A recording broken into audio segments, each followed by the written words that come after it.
Hello, dear viewers and guests. We are pleased to welcome you to today's roundtable, which is a continuation of the conference, The Global Crisis, This Already Affects Everyone, held on July 24th, translated into 72 languages and broadcasted on 1,000 streaming platforms. And on December 4th, we invite you to a conference on global crisis, The Time of Truth.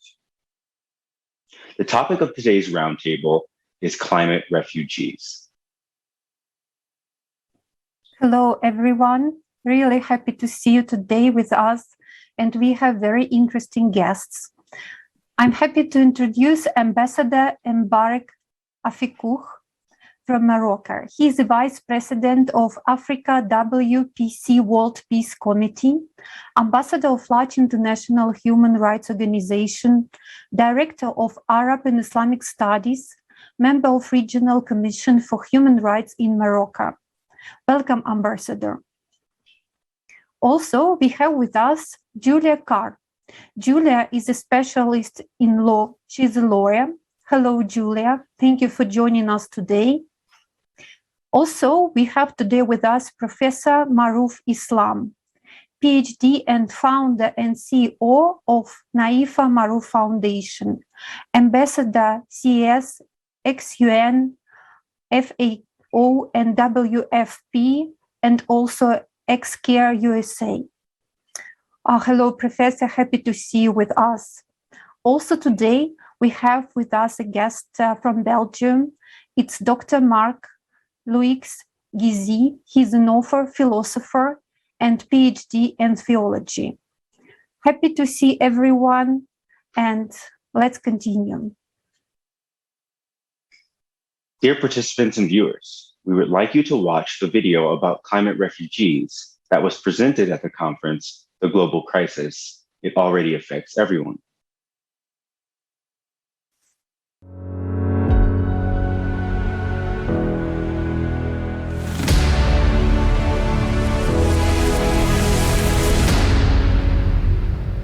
Have you ever thought that there might be circumstances when you will suddenly have to leave your home, your apartment, or your town?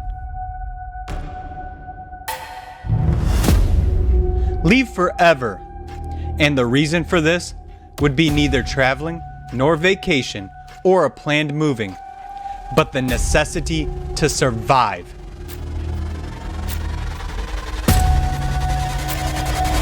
Refugee. You have probably heard this word from the news. But have you ever thought that sooner or later you may become a refugee yourself?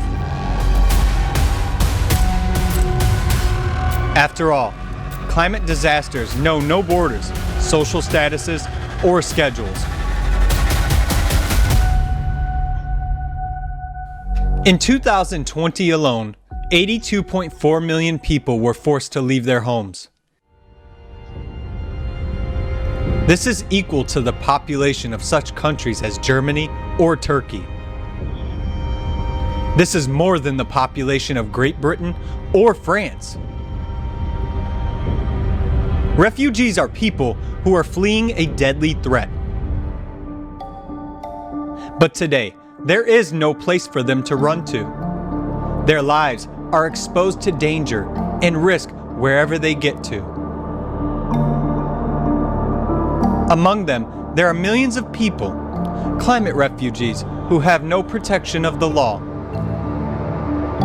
Neither the Refugee Convention nor the international law oblige countries to accept climate refugees. On January 21st, 2020, the UN Human Rights Committee ruled that countries cannot send people back to their home country who have faced climate changes. It ruled, but actually rejected the world's first complaint filed by Loan Tessiota against New Zealand, which violated his right to life by being deported to his home country of Kiribati. After the deportation of Loan's family, one of his children suffered from a serious case of blood poisoning. Climate refugees are one of the most disenfranchised categories of people. The laws of many countries provide for penalties regarding inhumane treatment of animals. But they give absolutely no protection to the people who miraculously survived a natural disaster and ended up on the street without means of sustenance. Every day, one child dies among migrants or refugees. Mark Lowcock said, "I'm getting daily reports of babies and other young children dying in the cold." Imagine the grief of a parent who escaped a war zone, with their child only to watch that child freeze to death.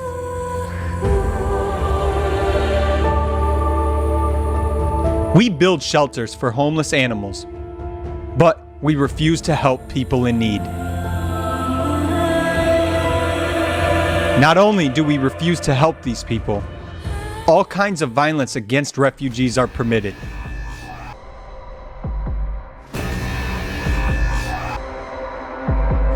Many countries began a containment policy, trying to prevent refugees from entering their territories at all costs.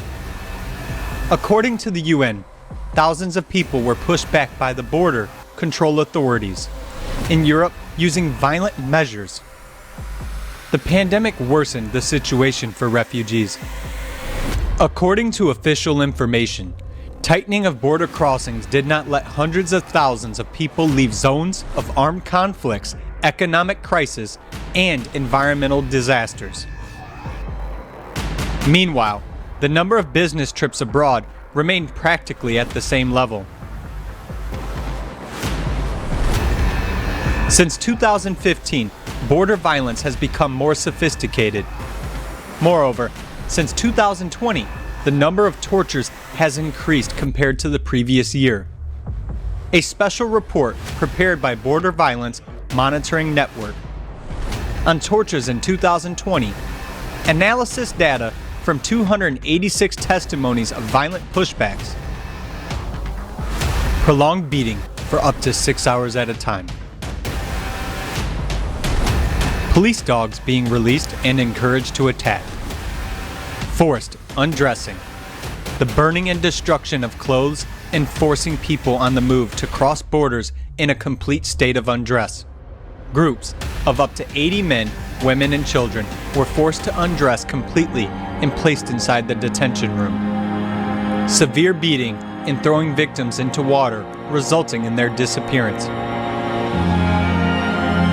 Here are just a couple of quotes from the victims. They even fired shots close to our ears for the purpose of intimidating us. They didn't ask us anything, just started the beating. We had mayonnaise and ketchup in our bags, which they rubbed on our wounds.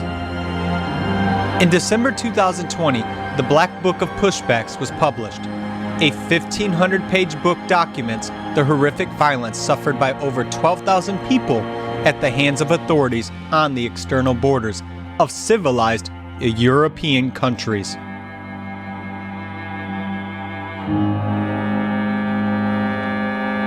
Oxfam International published a similar report in 2018.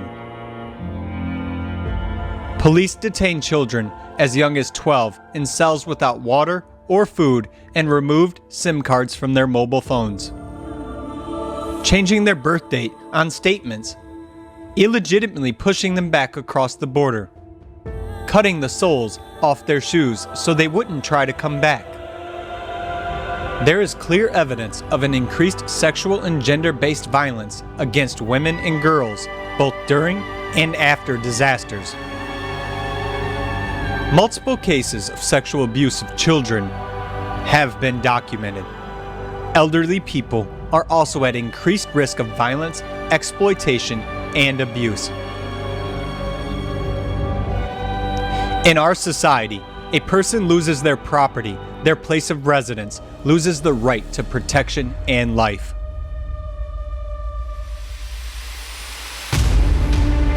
Refugee camps have appalling conditions. Fabrizio Carboni, Near and Middle East Regional Director of the International Committee of the Red Cross, says about the refugee camps. Tents plagued by rats, water sources contaminated by feces, and inhabitants suffering from tuberculosis, scabies, and post-traumatic stress. Hundreds of children, mostly boys, some as young as 12, are detained in adult prisons, places they simply do not belong. These are the realities of our consumer society we live in. Considering the trend of escalating climate disasters, are you sure disasters won't come to your home tomorrow? Are you prepared to be in those people's shoes? Or shall we change things together? Nobody values human life in a consumer society. But in the creative society, human life is of the highest value.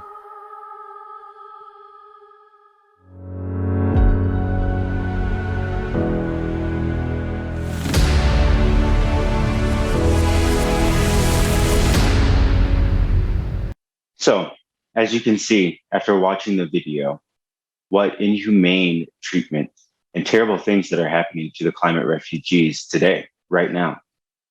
And how long are we going to turn a blind eye to it? But in the meantime, we would like to ask Ambassador Mbarek Afako, what we know you are a specialist of refugee rights. Can you please tell us about the situation of the rights of refugees?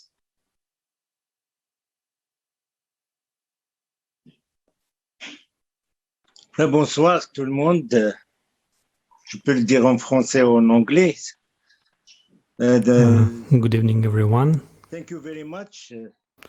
I will talk about the refugee in general since the beginning. Then. The term of refugee was first used in France in 1685.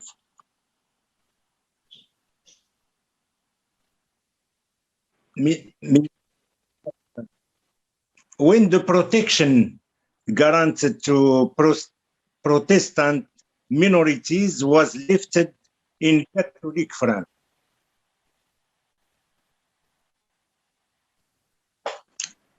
And about 1 million people sought asylum around the world.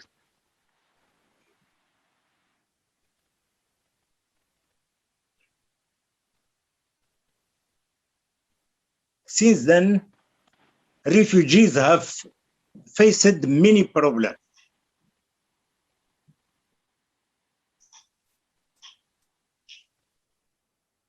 If you return back to the Universal Declaration of Human Rights adopted by the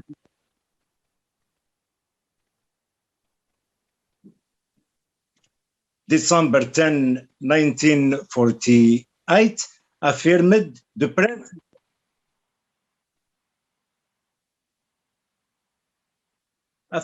principle that all human beings enjoy fundamental rights.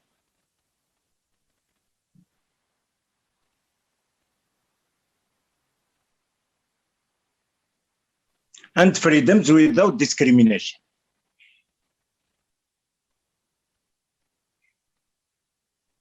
Now, the number of refugee and displaced persons in the world exceeded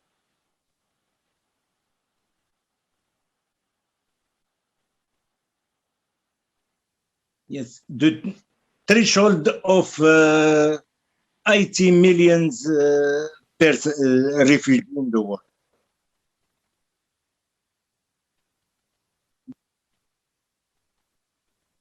This number is in the middle of the 2020.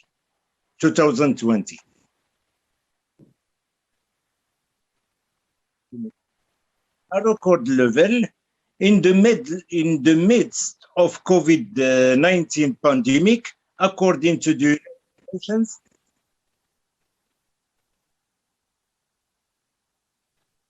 The United Nations High Commissioner for Refugees, Filippo Grandi,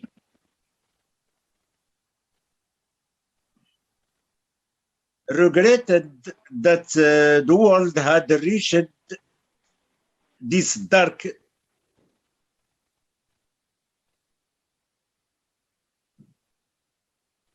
warning that the situation would worsen if world leaders work.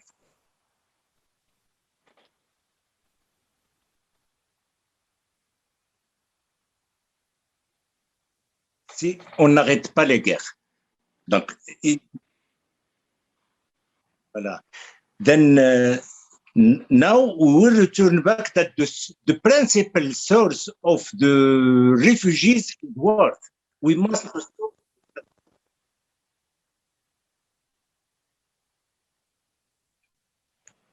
Then we must stop wars in order to achieve our goals. Among the problems that refugees face are, we find separating family members from each other,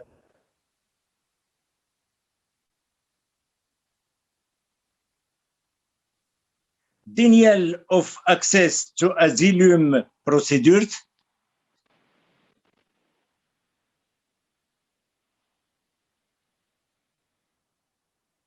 and conditions of detentions,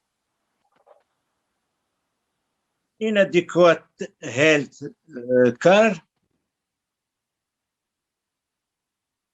also conditions of women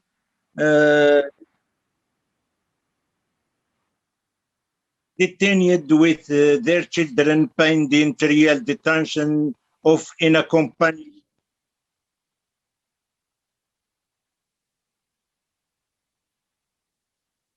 Then treatment of refugees, asylum seekers, and migrants.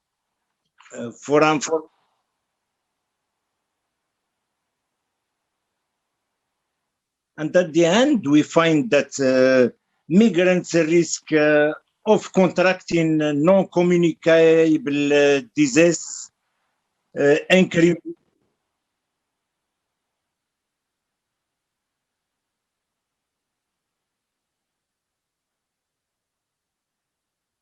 when they are exposed to risks associated with population movements, which are, for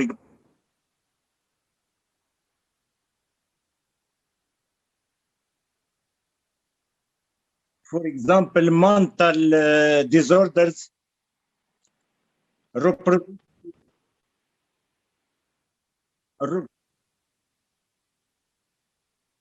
reproductive health problems,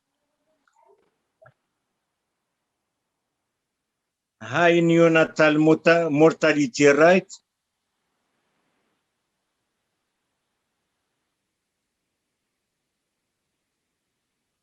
and take drugs, feeding disorders, alcoholism, etc. Очень много. And for example, for more informations in Morocco, I follow it since 2013.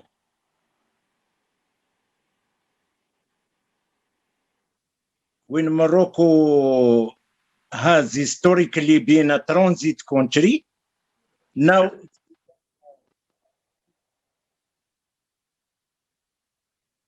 now it's becoming a country of residence.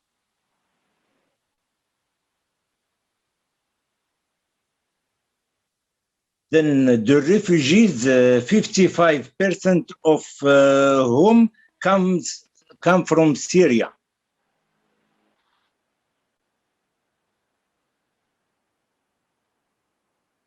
Who means that war is a cause of those refugees, those families.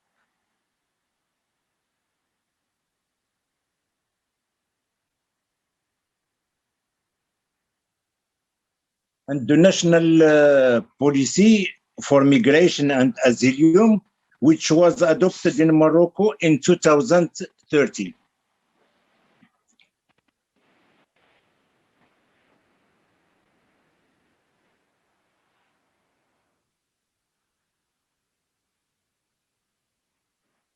Enable refugees to enjoy protection in Morocco, including non-refoulement and access to basis service.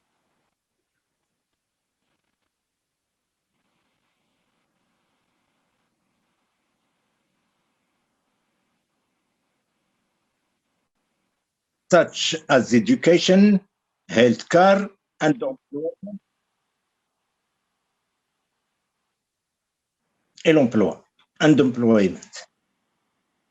However, there are still gaps in access to documentation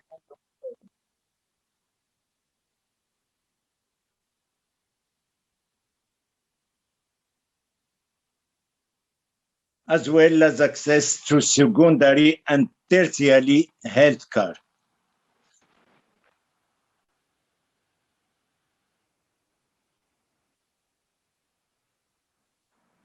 Due to the failure to include the refugees in the medical insurance system available to poor citizens.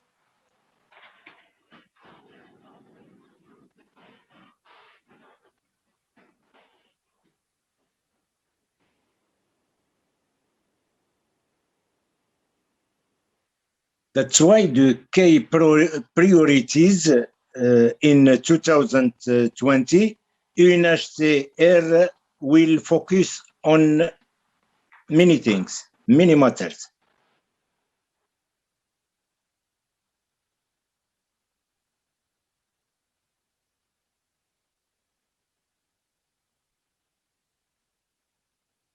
Supporting the government in establishing a national asylum system,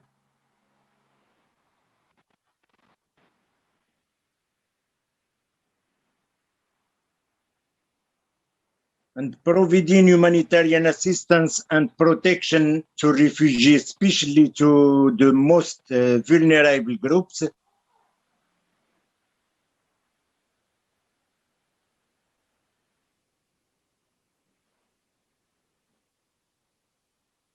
And implement the enduring solutions for refugees, which with a focus on local integration or third country treatment for the most vulnerable.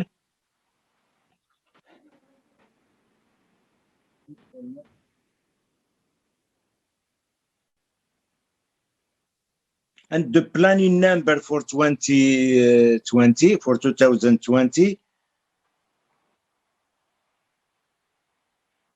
100% of children of primary school age will be enrolled in primary education.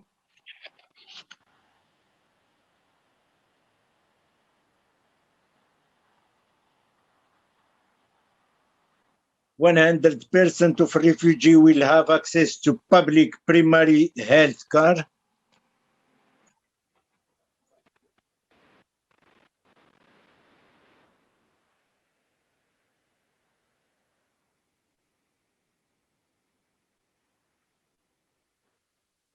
And 12,275 of asylum 6 will be registered.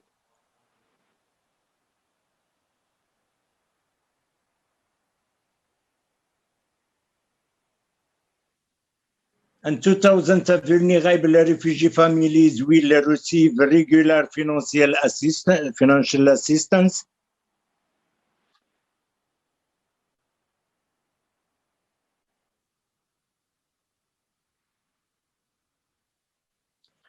L'aide financière, and 500 refugees will be supported in setting up their own businesses.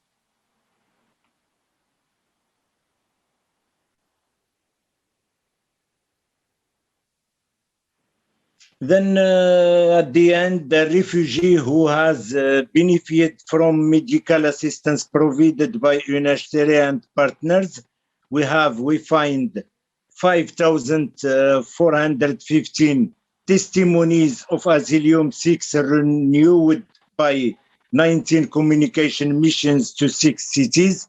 Then they dispatch them we have 12 regions in Morocco. They try to dispatch them about in the whole territory of Morocco, not only in one region. In the south, in the north, in the east, and the west.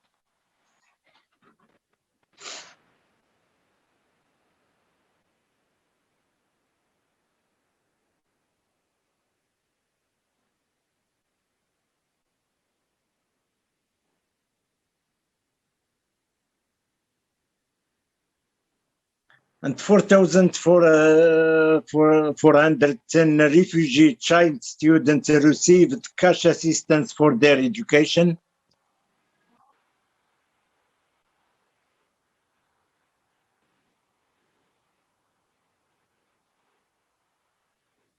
(2,315) one of the local authorities and partners workers with throughout 43 training workshops on the principle of international protection.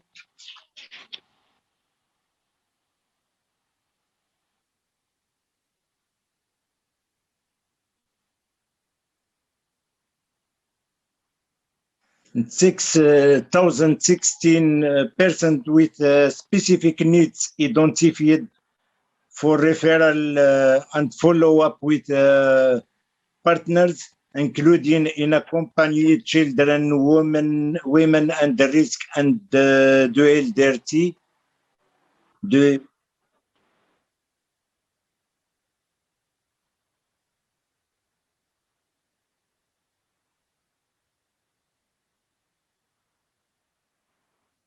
1,300 refugees benefited from income-generating activities through 88 micro projects.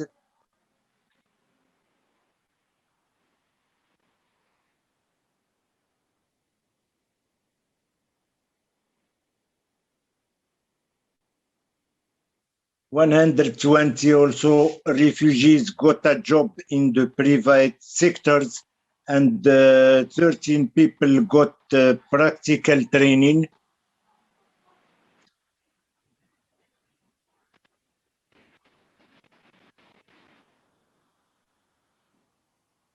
Fifty of refugee children enrolled in primary education.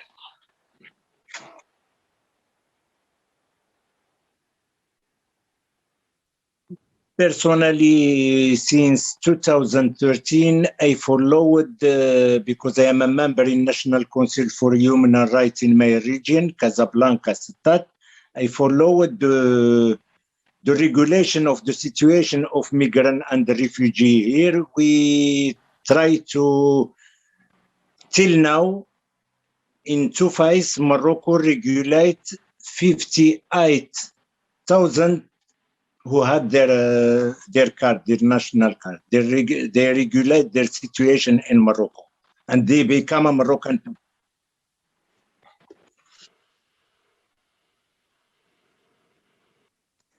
Merci, thank you very much. Merci infiniment pour la traduction. Je m'excuse si je prends un peu de temps. Merci. Thank you. Thank you very much. Yeah, thank you. It sounds like from what is happening in your home country of Morocco, that refugees are being given at least decent living conditions and a chance at a better life from the programs that you described. Now we'd like to move on to Dr. Maruf Islam. Dr. Islam, can you tell us what is the situation of refugees today, especially women and children in the world as a whole? Thank you very much, Mr. Singh. My name is Maruf. I am the founder of Naifa Maruf Foundation. Prior to that, I worked for United Nations and CARE International. in mostly in Africa, Asia, and other countries. So can you hear me what I'm saying? Can you Yep, I hear can me? hear you.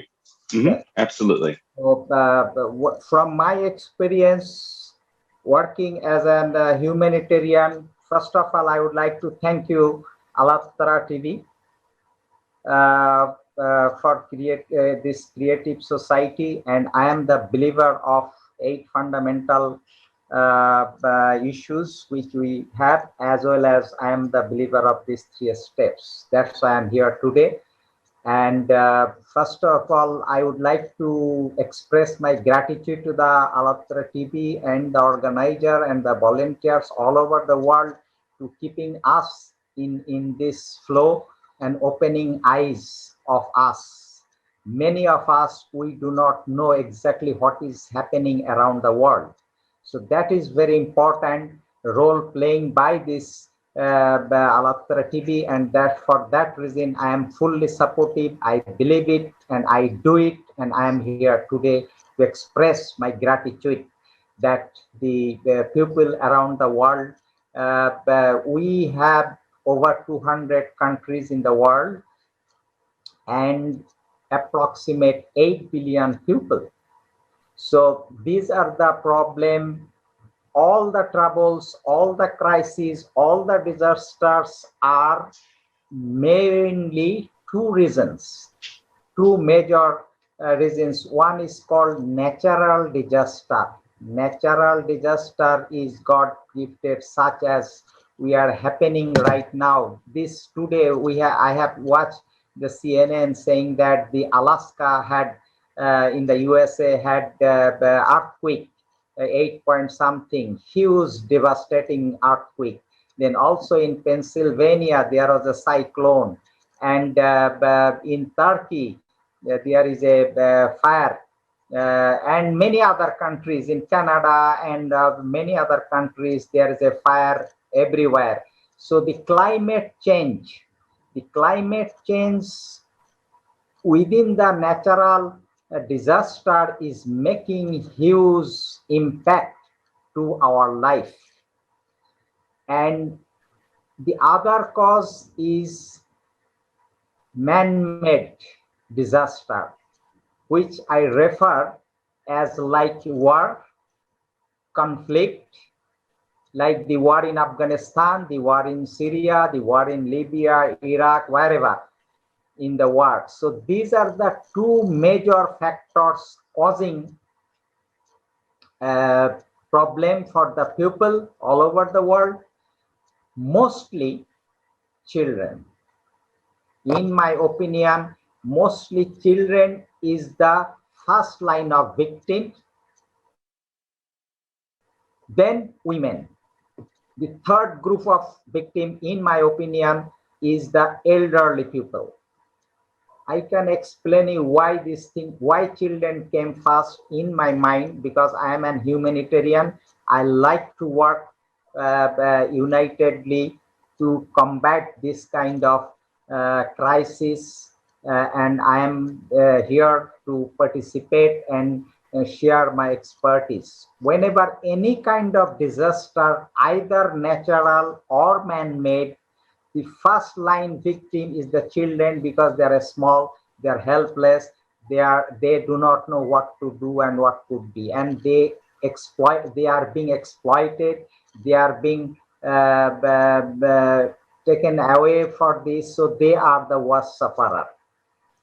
The causing for them is like poverty, hunger, the health problem. No, they are deprived through the education and all those kind of things, which His Excellency the Ambassador was explaining the cases in Morocco, particular case. I can come with this particular case in Bangladesh right now. 1.1 million Rohingyas are there. So if it is a particular issue, that can be discussed, but I want to focus on globally.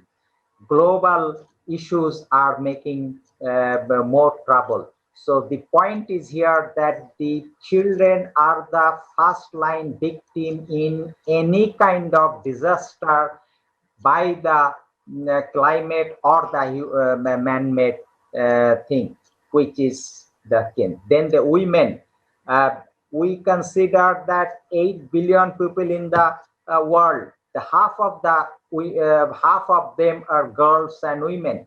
So they are the big factor for us in our development, in our society.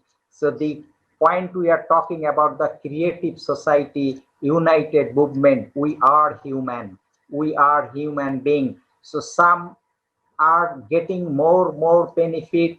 They are getting more kind of facilities, and some of the people are so much devastating, so much in pain, so much in difficult situation, which is really very painful, as well as very disturbing to the humanity. So this is the main cause. So if we are considering this is the humanitarian approach, this is the creative society, this is the united movement for the humanity, equal rights for all of us, that would be really eye-opening for all of us. If we go to the regional way, I have been in Africa, in many countries. I work in Africa. I love those people. I love this African. But you can see the problem. They have their resources. They have their resources, but those resources cannot be utilized, cannot be used by them, those who are the owner of those.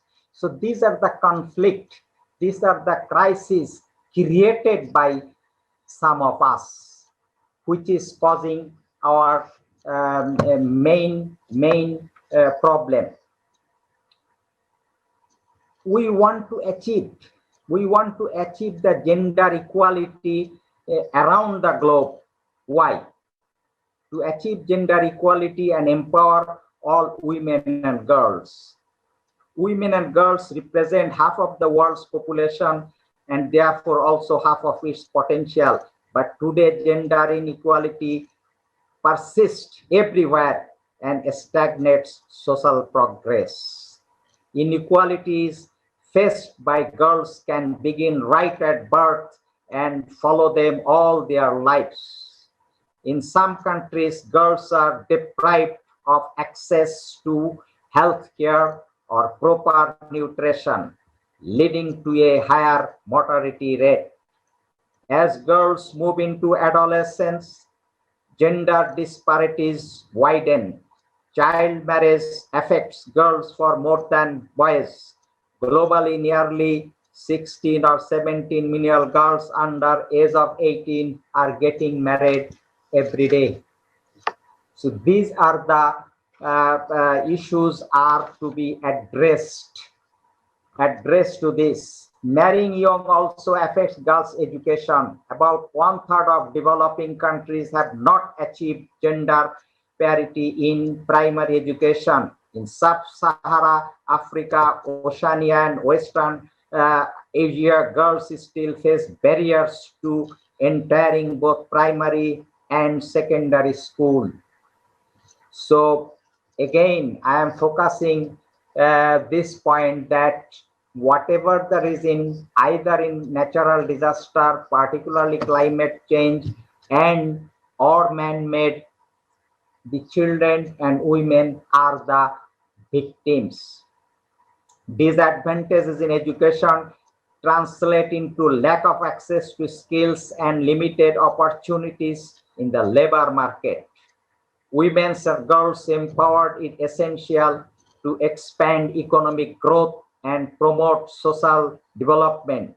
The full protection of women in labor forces would add percentage point to most national growth rates, double digits in many cases. Yes. Worldwide, 35% of women between 15 to 45 years of age have experienced physical and or sexual intimate partner violence or non-partner sexual violence. Mostly those are the victims of climate change, victims of war, victims of generally disaster, they are the one cannot escape from this kind of situation. So what I personally view that the creative society is making this thing, opening eyes, many of us, that we should be treating them as human. Our identity is we are human. Unitedly, we can make it much, much better way. Let me allow few seconds, minute, just finish how can we address this thing I want to share if I am. If you are a girl, what can we do? If you are a girl, you can stay in school, help empower your female classmates to do the same and fight for your right to access sexual and reproductive health services. If you are a woman, you can address unconscious bias and implicit associations that from an unintended and often an invisible barrier to equal opportunity. If you are a man or a boy, you can work alongside women and girls to achieve gender equality and embrace healthy, respectful relationships. You can fund education campaign and all kinds of awareness raising issues. So the bottom line of this discussion from my side is that the 24th July conference focus this climate change, focus this migration, how this affect, how this can be addressed through. Again, I am very much grateful to Creative Society and this Alatra TV making aware to us, giving us the floor to speak on behalf of the helpless people, vulnerable people who do not have the voices to speak. So this is the time for us. We must unitedly move towards the humanity and make sure that the voiceless people have the opportunities to make their life better, safer, and the world can have a more peaceful and unitedly we can do it. Thank you very much for giving me this opportunity. And if you have any question, anything, I am ready to answer. I have a great respect to the Creative Society who is making it better for the people. I respect. I have a respect to this thing. Thank you very much for allowing me to talk in this issue.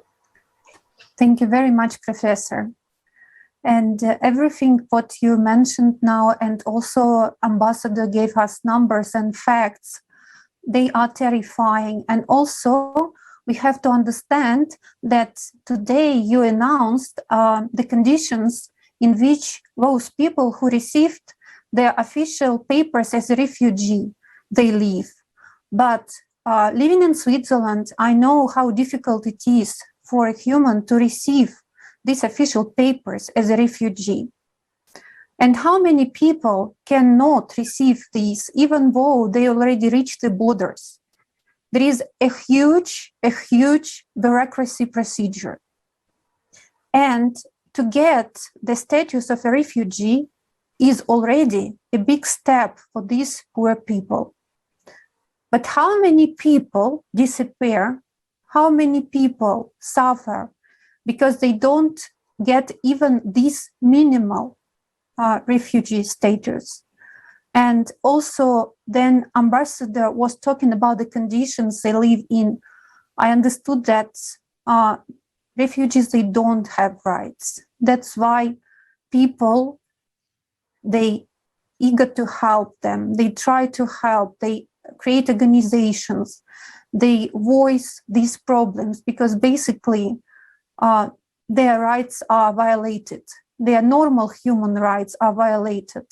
We can think that in the conditions, if a person becomes a refugee, it should get even more help, even more attention from the society, but not in our consumeristic format of the society. In our consumeristic format of the society, help is mostly on paper. This is why I absolutely agree with you, Professor, that creative society is a solution. And you appeal to girls, women, and boys living in refugee camps to protect themselves. It's actually the fact that we need that creative ideology, which is one of the foundations of the creative society, so that we grow up in respect to each other and we cultivate respect since childhood. So thank you so much for addressing this to us, dear Ambassador, dear Professor. And I pass the floor to Julia, because I know that Julia would like to share also some information about the refugee situation today. Please, Julia. Юлия. Спасибо огромное. Для меня огромная честь быть здесь. И действительно, то событие, Thank you so much. It's a great honor for me to be today here with you because the event that happened on the 24th of July, it was a great event because it was for the first time that was voiced out such important information was voiced out about the format that we are living today, about all the critical issues, and talking about the refugees. So I would honestly say that today we do not have the exact statistics about the refugees, even about the military refugees, you know. So this statistics is not acute, is not exact, and in some cases, people even actually they do not give us application forms in which they just mention that they're refugees. So actually there isn't either statistics nor the definition what exactly a refugee is. Okay, so such a reason as climatic a cataclysm or any other it's not enough, and such a problem with the refugees, it's been really great one, but there is no solution for it yet, and it is really a problem of the consumer format of society. But if we think about the reasons and about the reasons for this migration of refugees, right, and even if we take the military kind of causes of this problem, and even if we would take, there is a territory, for example, that had a drought, and then military actions began again for these water resources and so on. Okay, even if you imagine such a situation, still there is no efficient scheme of how to deal with this problem, and so actions that are kind of being taken today, they are not effective at all. We are kind of trying to solve the climate issues, but we are not trying to help the people. And when we fight the climate, when we hear kind of about the climate issues, or we're kind of trying to solve the climate consequences, but we do not solve again people's problems, because right now people suffered, right, and we do not actually help them. And so we can say that, well, probably not about refugees, let's call these people not in such a way, but these are actually people who do need help exactly at this moment, just people who need better conditions for living. And talking about the perspectives, according to their report of the inner movement of people, there is such information that even today there are still more people who are migrating, and then, for example, in comparison with the previous years.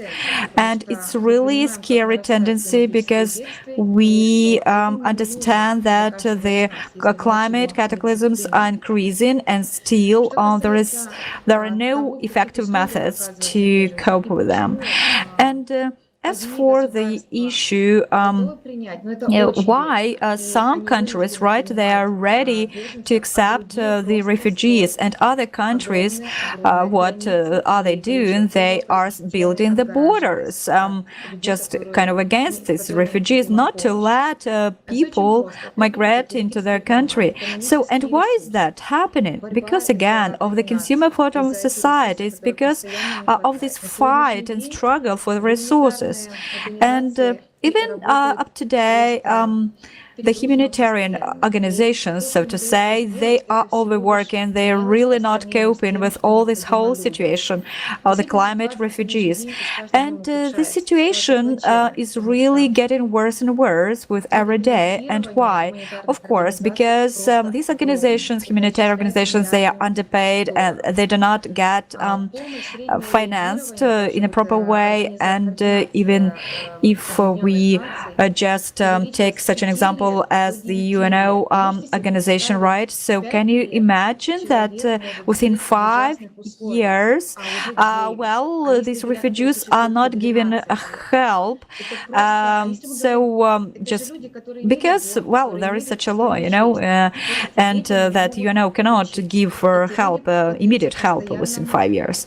And can you imagine that these people, they are constantly living under pressure, they're constantly living in negativity, and we've seen such examples at the ALLATRA IPM conference. And the problem that we cannot form such a system, economic system, that would ensure all the people with the basic needs, right? So such a system is actually leading us to self-destruction, unfortunately, but it's true. And there are many examples about that. And it's true that there are positive examples how people or countries, or the countries that are accepting or ready to accept the refugees, or the countries, they are considered to be civilized, right? And very well developed, but it's a financial issue, we understand. And the countries that are ready to accept the refugees, of course, they have positive just results of this problem, but of course they have just to help people. When we have a dialogue, what is the way out? When we people learn to listen to each other, right? When we just ensure the conditions of qualitative medicine, healthcare, qualitative education, and other conditions, then we will be able to solve all these issues. Because today, this situation with the refugees, actually, it already affects everyone, and we might think that it doesn't concern me, right?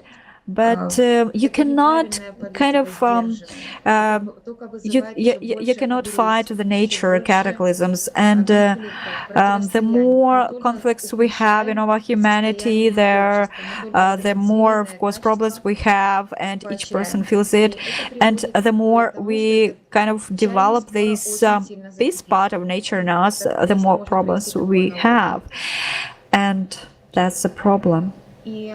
And also, it is already happening all over the world, and the impending cataclysms all over the world that we are facing today, and even in those countries which haven't expected those cataclysms to come to their country, we must understand that the only way out, in order for each of us not to be in such situation, so each of us not to be in to be floating in a boat without food and water. So we should get united already today. We should make steps, first of all, to spread this information, to speak the truth to all the people, to all acquaintances, to each person.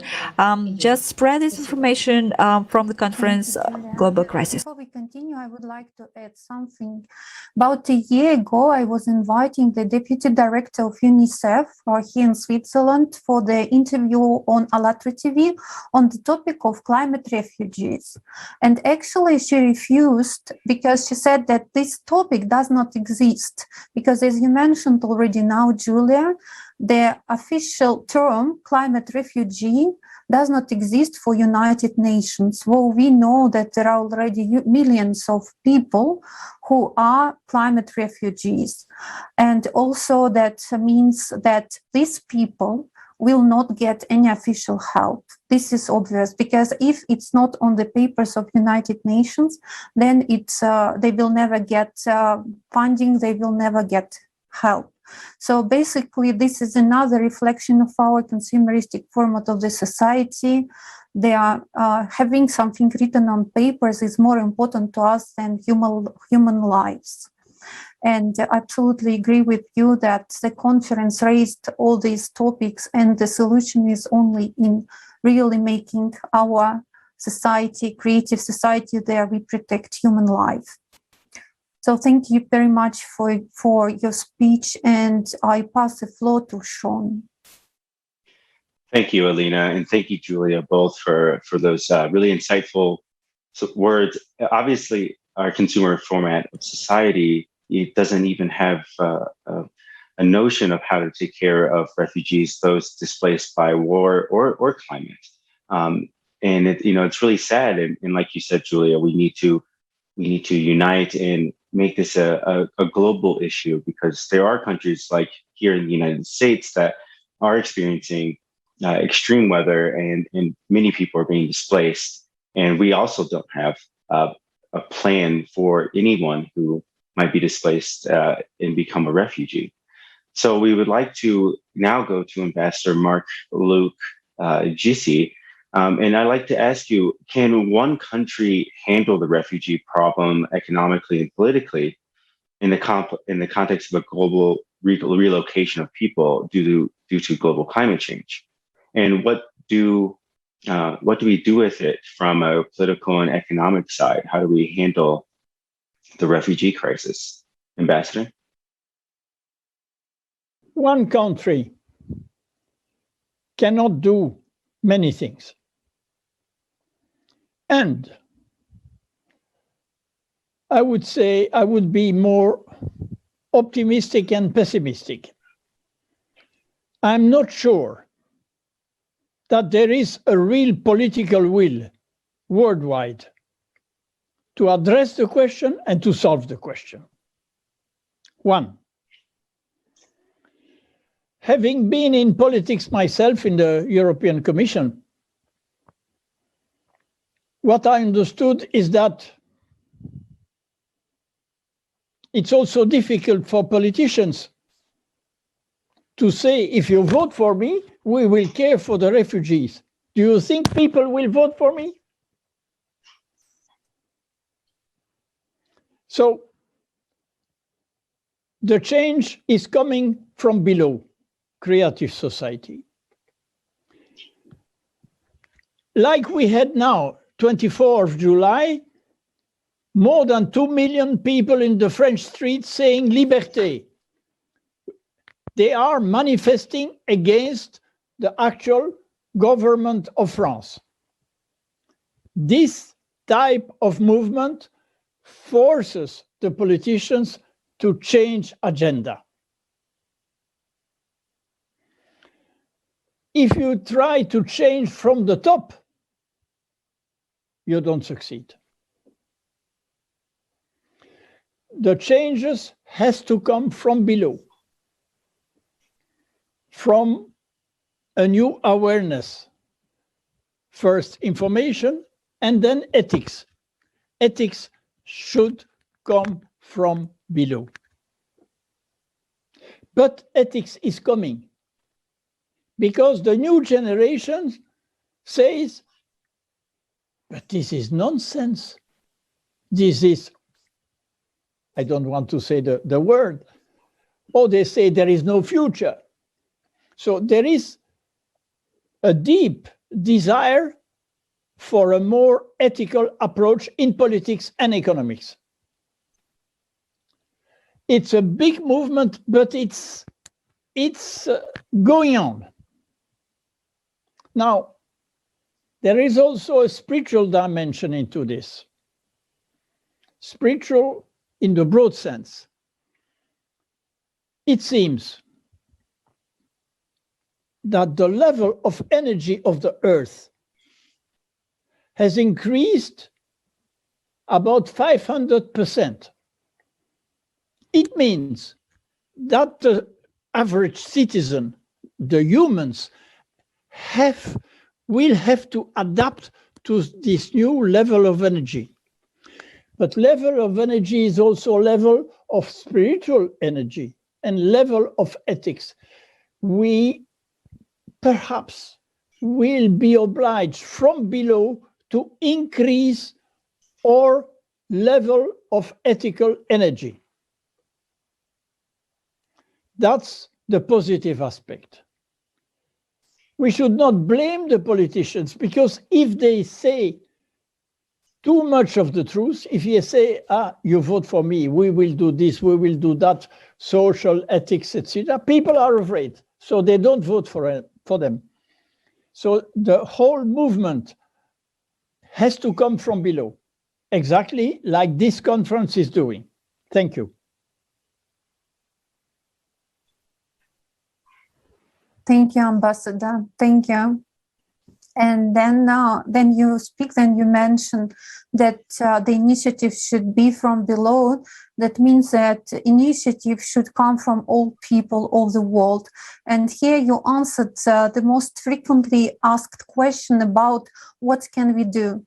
So basically, in order to build a creative society, first of all, we should unite. Because when we unite, then our initiative is heard. And then we also unite our experience, we unite our knowledge, we unite our skills, we unite our goodwill, and then together we can really make a plan and act. So thank you so much for your speech, and let's continue. Now I would like to pass the floor to Sean. I know, Sean, that you have something to add about this topic, please. Thank you, Elena. Yeah, absolutely. In the world today, there exists a kaleidoscope of crises that we're all aware of that humanity must face immediately. It's difficult to face one crisis without addressing another because so many of these crises are interlinked. Humans and the environment, for instance, are eternally intertwined, although some argue that they're separate or that one can exist without the other. A prime example of this is the displacement of thousands or sometimes millions of people due to sudden catastrophic environmental events. Over the past 15 years, we have witnessed the increasing devastation of climate catastrophes, both home and abroad, and its often irreversible effect on the human population that is directly affected by it. In Haiti in 2010, was devastated by a 7.0 magnitude earthquake, which they are still trying to recover from physically and culturally, the infrastructure that was just destroyed as a result of that earthquake. As we all remember, in 2004, 230,000 people died as a result of an earthquake that turned into a tsunami in the Indian Ocean, making it one of the deadliest disasters in modern history. This global challenge has and will continue to create a multitude of critical issues that humanity must confront, including large-scale human migration due to resource scarcity, increased frequency of extreme weather events, and other factors. Increased competition for food, water, and other resources as well as the increased frequency and severity of disease outbreaks. All of these challenges are serious, and all of them are intertwined. But the scope and scale of human migration due to climate change will test the limits of national and global governance, as well as international cooperation. In 2018, the World Bank estimated that Latin America, Sub-Saharan Africa, and Southeast Asia will generate 143 million more climate refugees by 2050, if we get there. In 2017, 68.5 million people were forcibly displaced, more than at any point in human history. But as we see now, those numbers continue to increase. Approximately 1/3, or 22.5 million people, were forced to move by sudden onset of weather events like flooding, forest fires, after extended droughts, and intense storms. And these events are now increasing in the Western nations of Europe and the United States, as we mentioned. As of today, neither multilateral strategy nor a legal framework exists to account for climate change as a driver of migration. It's mostly just war and other conflict. Whether in terms of limited access to clean water, food scarcity, agricultural degradation, or violent conflict, climate change will intensify these challenges and be a significant push factor in human migration patterns. As climate patterns continue to worsen and severe weather events prompt an increase in human mobility, people who choose to move will do so with little legal protection. There's no legally binding agreements obliging countries to support climate migrants. Whereas, while climate migrants who flee terrible conditions due to climate events may resemble refugees in our eyes, the legal protections afforded to refugees do not extend to them. As of today, there are 20.4 million officially designated refugees under the protection of the United Nations High Commission for Refugees, or the UNHCR. And there are also 21.5 million people who flee their homes because of sudden onset of weather hazards every year. So if we combine these numbers, it's nearly double than what is officially recognized by the UNHCR. And they have refused to grant these people refugee status, instead designating them as environment migrants. As their numbers grow, it will become increasingly difficult for the international community to ignore this challenge. Before it's too late, humanity must not only address the ongoing worsening climate crisis by addressing inequalities in infrastructure and preparedness across the globe, but we also must address how we will help those who have been displaced from their homes due to sudden severe weather events. It's not enough to simply designate these people as refugees. They're people like you and me. There must be actionable steps to help these people continue their lives, as we've seen from Dr. Mubarak in Morocco, and live in dignity because they are humans and they deserve that. The time is now. We must act as a creative society, as one humanity, as a human race, to protect each other from these events, as we know they will continue to happen. Thank you. Thank you, Sean. You're absolutely right. Thank you, dear guests. Thank you for your answers. And yes, the issues that have been raised today are very acute, and they cannot be but really a concern for everyone. And of course, we need to understand their causes in order to successfully overcome this crisis. So now we suggest to listen to Theo Simmons, the Director of FinTech Operations at Order Global. He's of origin, living in the Netherlands and working as a consultant for Switzerland. And he especially sent his message to the conference Global Crisis. It already concerns everyone. And it is about how everyone has recorded his video message to people all over the world.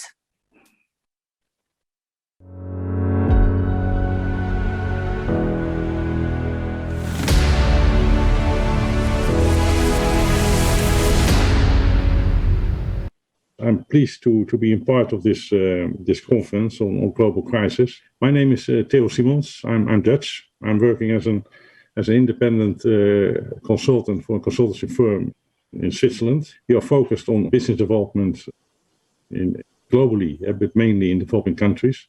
In the situation that we as humans, we cannot comply to for the climate change, and we are not doing everything we can. But imagine if in the whole continent will be, let's say, not working anymore. Disasters there. So it means that people will escape the country, migration. And we all know what happened 6-7 years ago, immigrants from the war, what kind of problems that caused. Imagine when a whole continent cannot survive there, then it is not only the people, but it is also food supply, water supply. But in that black scenario, if they have escaped, you get war. We should work globally on it. And because you cannot imagine what the impact will be. That is not only the loss of a lot of people, but you get a war. You get an economic disaster because other continents cannot feed if millions of people are coming in. That is a scenario you have always looked to future and what can happen. But I think we have to put our efforts to, let's go for climate change and let's do what we can as global people to survive.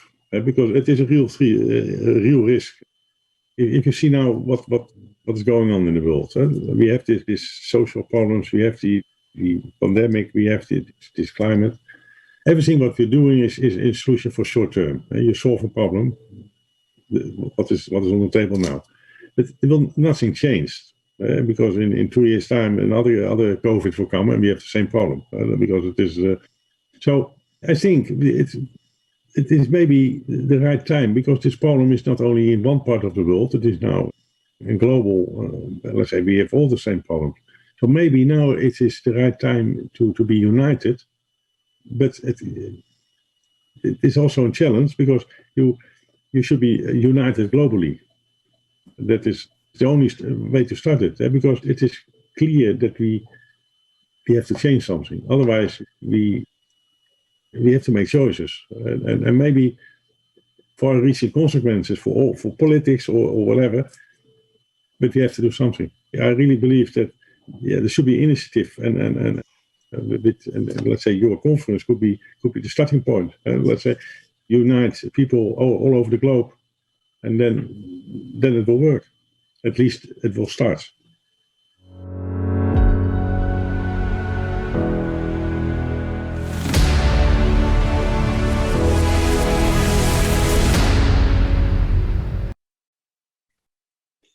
Thank you, Theo. Indeed, we have to act now.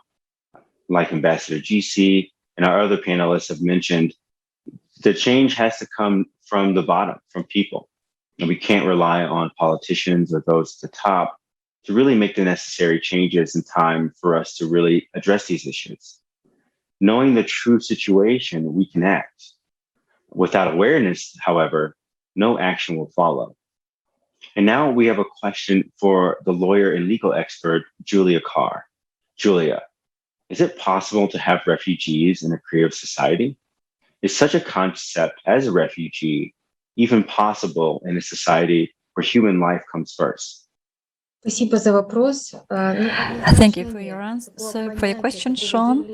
Well, definitely we do not have the exact notion of a refugee in the creative society, because when we studied this problem through the prism of the creative society, then what can we see? We see that in the creative society, according to the one of the foundations of the creative society, the value of human life is the basis of everything. And when everyone is kind of in their place, and when everyone is guided by this value, then the whole society acts in unison, in one rhythm. And according to the first foundation of the creative society, the goal of the society is to preserve and guarantee the value of every person's life.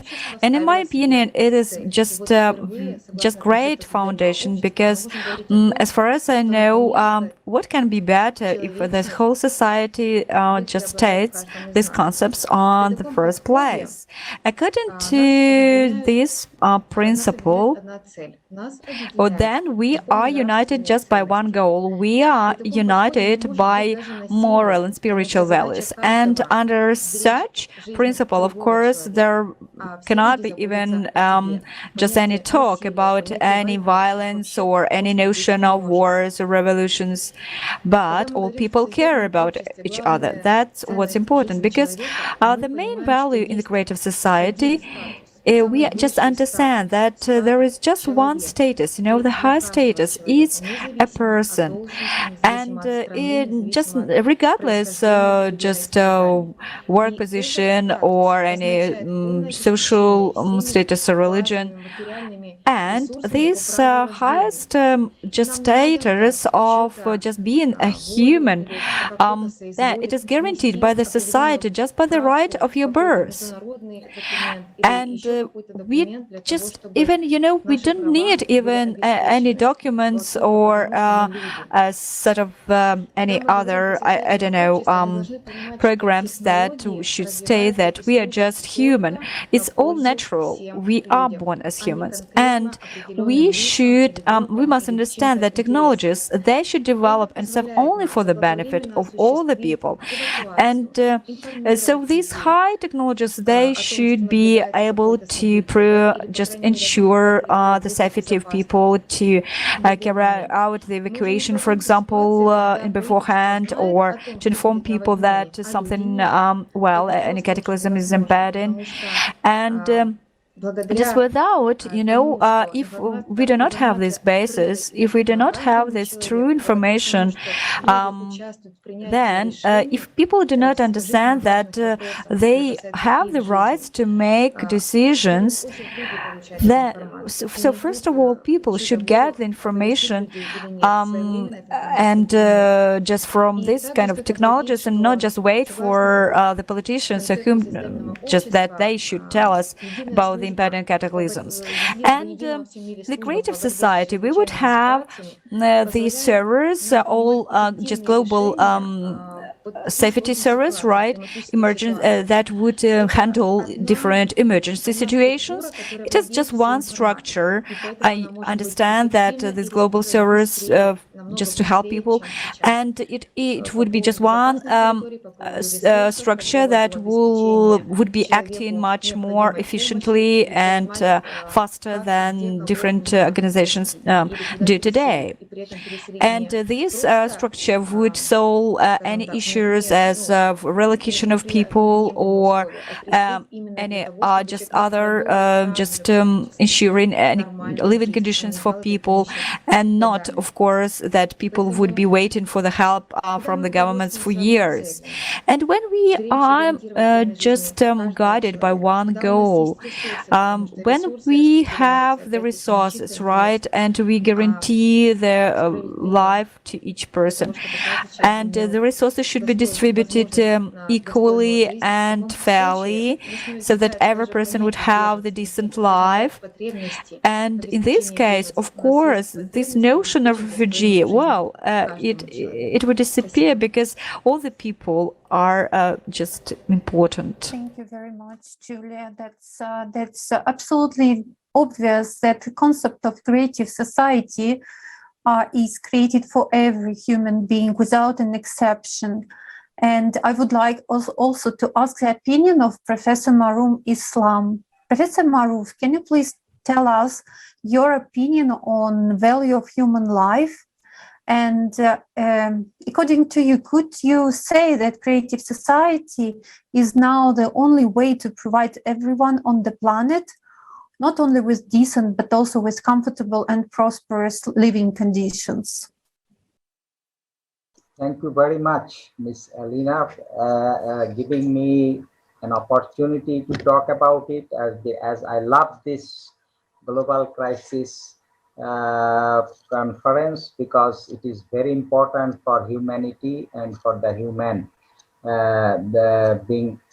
The issue is here, we are raising here the resources. You see, there is a resources are available around the world, around the globe, but it is not equally distributed. That's the problem, the economical problem. Like, if we, each of us, can have the economic growth in a manner that we can afford ourselves to manage ourselves, then there is no need.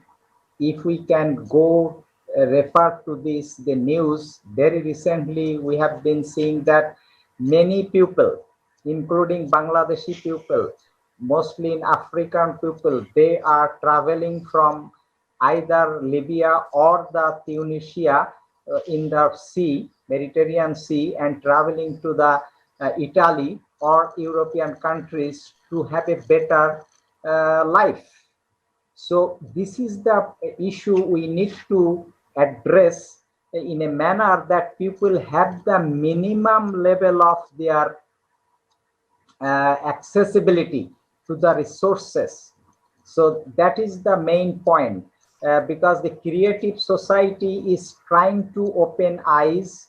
Many of the people who do not and did not have this kind of idea, and they are trying to make the people aware of it and making sure. One of the point I would like to focus here, that this program can be much more larger scale if we go for more partnership with the united force, like the same mentality, the way we are thinking for the human being, because the treatment of the human being should be equal.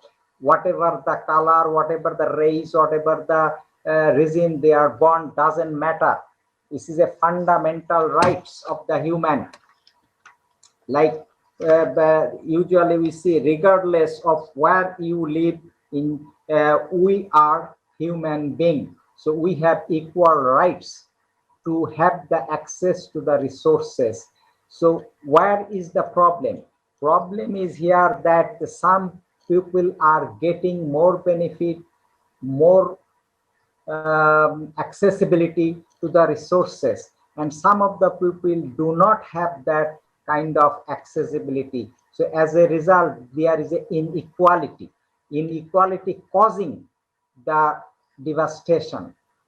As one of the speaker, I believe Mr. Sean Brooks, was giving some of the statistics that the yearly, like what happened in Haiti, what happened in the United States itself, and then other countries, like the issues are there. So what we need to see, the creative society could address the global issues in front of us with a united force, with the united mentality, with the united partnership, awareness raising, as well as there is a fundamental points created by the societies, the 8 points, as well as the 3 steps. If we follow like this way, if you can convince the people, if you can bring the people together, we can make bigger, better, safer place for the people, and people will have a nice, healthy life. So we believe that the creative society, all of us together, we can make that changes among us. Thank you very much. Absolutely. Thank you, Professor. And Dr. Mark, we'd like to come to you as well and get your opinion. What does the refugee crisis look like in a creative society? How you mentioned before that we can't rely on politicians, and that these sort of movements need to come from the bottom. So, in your opinion, is it possible, and what does those solutions look like? Development is a lie. We have not developed the third world. This has been the biggest lie from Europe and United States. We have developed ourselves. If we say the truth, it means the economy as it is now makes it almost impossible for African and other countries to reach a sufficient level. We must say the truth. It's time. Thank you. Exactly. Thank you so much. Thank you, Ambassador. And yes, it's time to say the truth. You're absolutely right.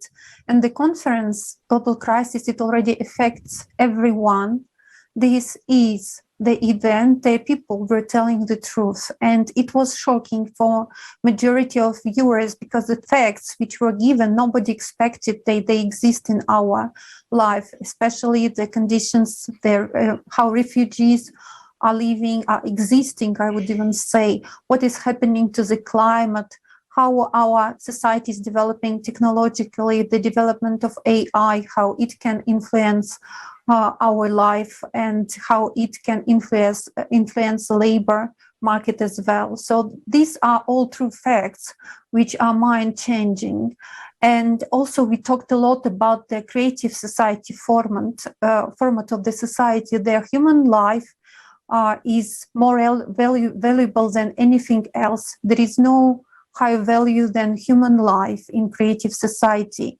And in the creative society, we will be actually proactive to prevent having refugees, and we will create such conditions that people can live good, decent, prosperous, comfortable life, even if they have to be displaced by a disaster. So I would like to ask a question. In your opinion, what steps need to be taken so that we as humanity can be prepared for such events and prevent deaths of people, needless loss of life or suffering of people? Dear Ambassador Mabarik Afikov, the floor is yours.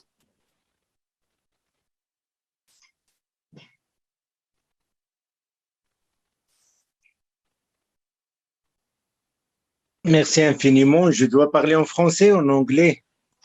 En français, ça va très bien. En français, ok. Donc, j'ai entendu bien votre proposition à propos de la société. I heard your proposition for the creative society, and it happened to me to participate at the conference for the justice one day. And I think that social justice is a step that comes before creative society.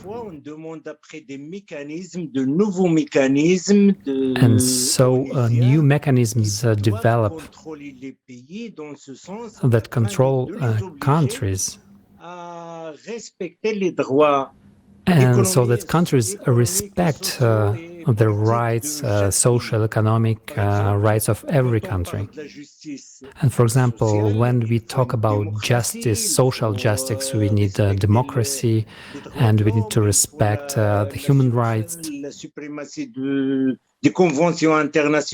and the supremacy of international conventions over the internal laws, and also sharing the resources, the economical resources.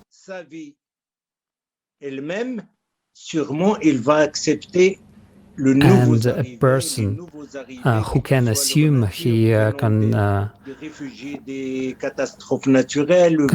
have a decent life himself, then he will be able to accept refugees, to accept other people in his home. And sometimes whole societies are experience need. And for example, they say that for the refugees or anything else, whole countries say that they need help. When it comes to migrants and exile, they ask, how can we accept other people when we did not regularize situation in our own country? We have economic crisis and this and that. And especially, of course, the pandemic exacerbated this situation. So we need to push societies to have a sufficient level of life. So, and they need to open themselves to this creative society. because then they will be able to give.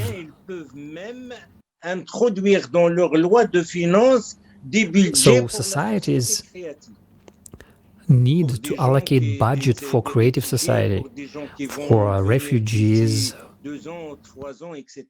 for people who will come within 2 or 3 years from now. And it's a very great idea. Of course, we seek equilibrium. And I can also tell that refugees, those also climatic refugees, because they are pushed to flee by force majeure. And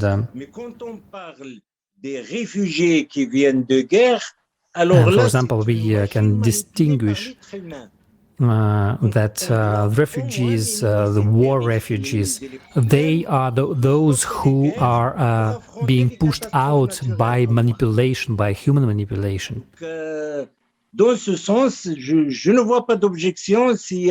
And in this sense, I don't see any objection when the new creative society it has to be implemented by every country. Thank you. And thank you, and absolutely. And one more thing regarding development, these are lies. We cannot talk about development when some countries take over the resources of another country. We need to stop elaborating politics. We need to develop politics of sharing.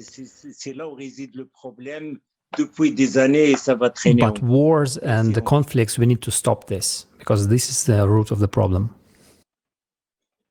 Absolutely. It's going to take a global effort, indeed, for all countries, developed or undeveloped, to tackle this, not only the climate crisis, but the climate refugee crisis as well. As Dr. Mark put it, we need to not live under the illusion that that underdeveloped countries are able to tackle these issues and that they're developed, because indeed, as we've seen, that they do not have the capacity. And it's up to developed nations to help and to spread those resources, like you mentioned, Dr. Ambassador Mbarek, to spread resources and spread not just hope, but actual tangible budgets and monetary goals to help develop countries' infrastructure.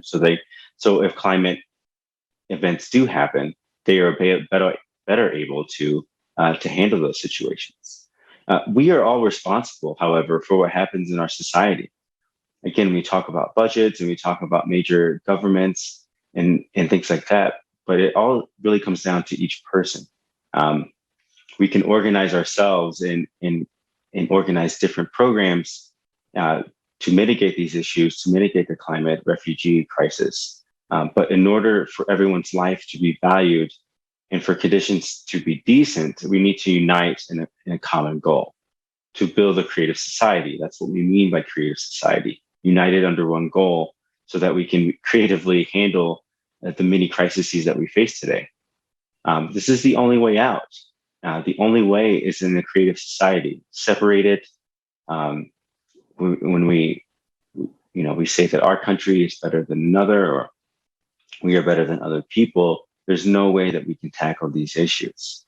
In order to have a chance to succeed in the very, very near future, we need to unite under a common goal, and that's the creative society. Absolutely. Yes, and also in order to unite under one goal, we also should be aware of what is happening in our world. This is why it's important to talk about the truth, what is happening to the crisis, what is happening to the economics, what is happening to the technological development of our society. Because when we know what is our future, then, as you mentioned now, we can act really. That's why we advocate for creative society, and we organize these conferences and roundtables. We are all volunteers. All our conferences are interpreted into 72 languages. The last not all, but the last conference was interpreted into 72 languages of simultaneous translation. Everything is organized by volunteers. ALLATRA TV is a volunteer project, and it's an open platform for all humanity to join and to be united by this common goal. And dear speakers, thank you so much for sharing your opinion, your expertise today. I would like to ask you, perhaps you want to add something. Perhaps you have more questions to ask each other or us, or maybe our viewers. Yes. Dr. Mark, do you have something you want to add? Yes, you see, in a certain sense, the rich nations of Europe are punished by immigration because they did not help Africa to really develop. We receive the negative feedback of our stupidity. It's a very good point. Thank you.